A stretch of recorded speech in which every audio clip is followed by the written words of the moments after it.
What's up, people? How's everybody doing out there? And you hear the theme song. I'd just like to say welcome to the first installment of the Opinion Spot of 2010.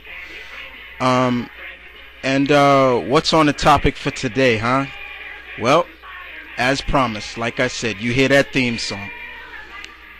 What do I think of about the whole reboot of Spidey, Peter Parker?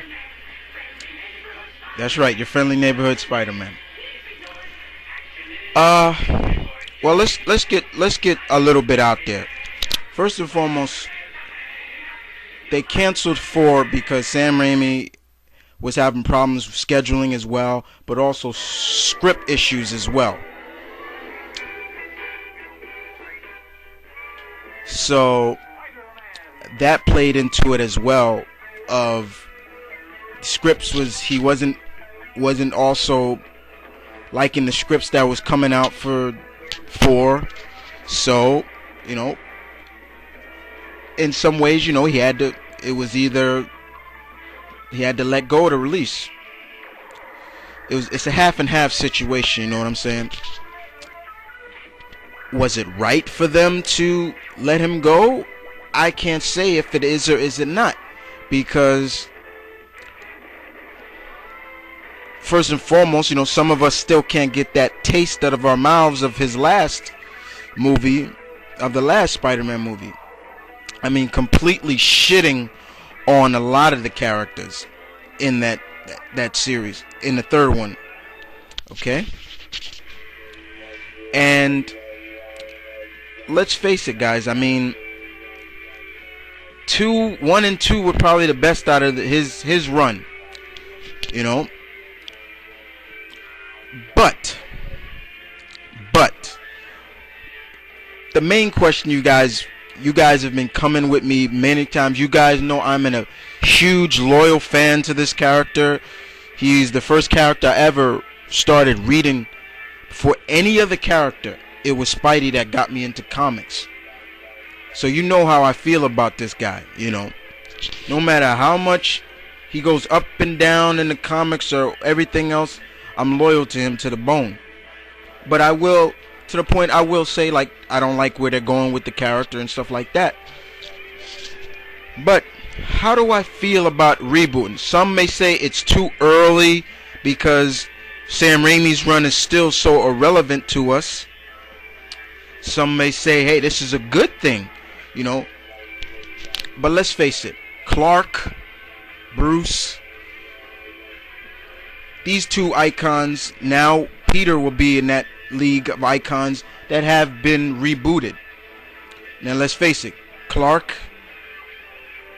sucked, okay? Superman Returns sucked.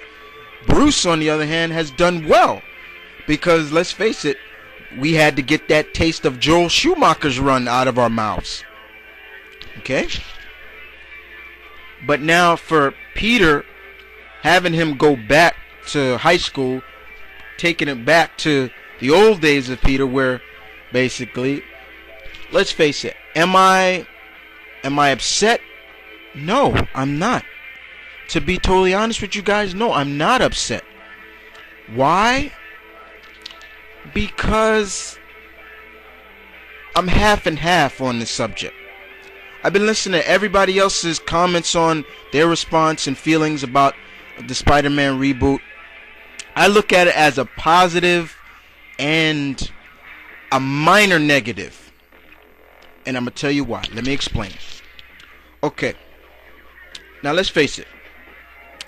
I was surprised to see Toby give up Spidey, okay?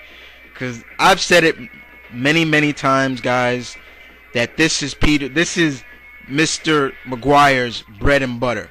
This is what put him on the map as a A-lister, okay?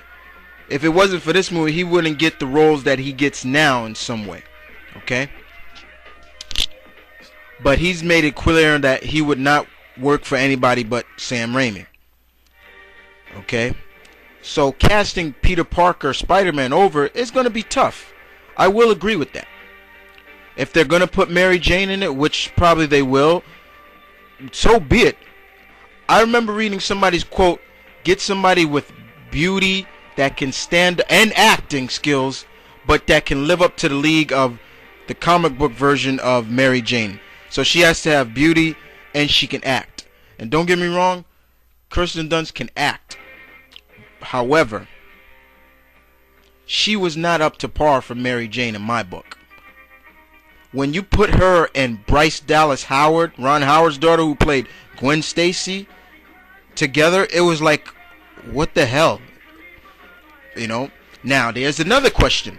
Gwen Stacy, will she be in the reboot? In my opinion, she should be.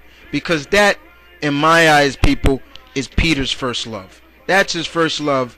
Mary Jane came later. Okay? Another thing I want to see, a positive from rebooting, is more of Peter's brains in when he's Peter and when he's Spider-Man, when he's his alter ego. He does think on his feet, and that's something that the Sam Raimi's run lacked when he was Spider-Man. Another thing I want to see in a reboot is a sense of humor when he lets himself go when he's in his alter ego. When he's Spider-Man, Peter lets himself go. He can be what he wants to be, tell jokes, crack jokes when he's fighting the villains.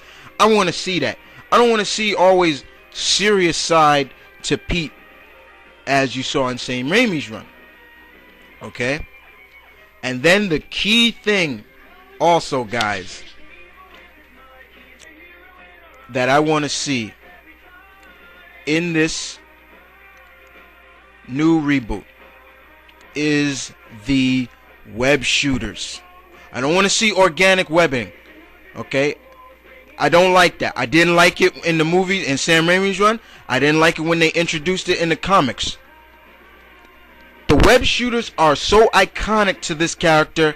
It's just as iconic as batarangs to Batman, as the magic lasso is to Diana, as hell the ring to Green Lantern. You know? You gotta have these in it. You gotta show Peter creating the webbing, putting the web shooter cartridges in and using them. I would love to see that. That's some positives. Like I said, this could be a fresh start because first of all, it's a reboot, and some of us want to get that taste of basically 3 out of our minds. You know how they shitted on Venom. Probably one of the greatest Spidey villains ever created in the 90s, or I should say the late 80s. And you shit on him in the movie. Okay? Now don't get me wrong. The actors who played, forget Eddie Brock, but the actors who played Sandman and Doc Ock and Green Goblin were perfect. They are true-blooded actors. They're great actors. No, Alfred Molina, who played Doc Ock, was great. Willem Dafoe, who played Green Goblin, beautiful. And oh man, I'm forgetting the I know his last name is Church, who played Sandman, was excellent as Sandman. Okay. And as for Topher, who played Eddie Brock, and bullshit. Okay? So, yeah, there are some key facts that may slew the reboot. But there are some good things that may come up. Like rebooting a lot of the characters, the villains, major villain. Like I said, if you're going to do Green Goblin again, you got to have the iconic, like my man Zip said, the iconic Green Goblin costume. Not a costume that looks like something out of Power Rangers. Okay? No. Okay? I'm looking at it more as a positive, people. You know? I'm not looking at it as a negative that I'm hearing so many people say. You gotta look at it positive. You know? You gotta keep your negativity aside and look at it as a positive. Okay? Characters dying, villains dying has to stop. You know, that's gotta stop. You killed Green Goblin off. Okay? But in some way, you know, Goblin don't stay dead for long. But you kill off Doc Ock? Why? The only villain that really survived in it was Sandman. And it was that weak I forgive you, and flutter away like a like what? Like nothing ever happened. Okay? Other than that, you can't have Sandman being the killer of basically Uncle Ben, you know.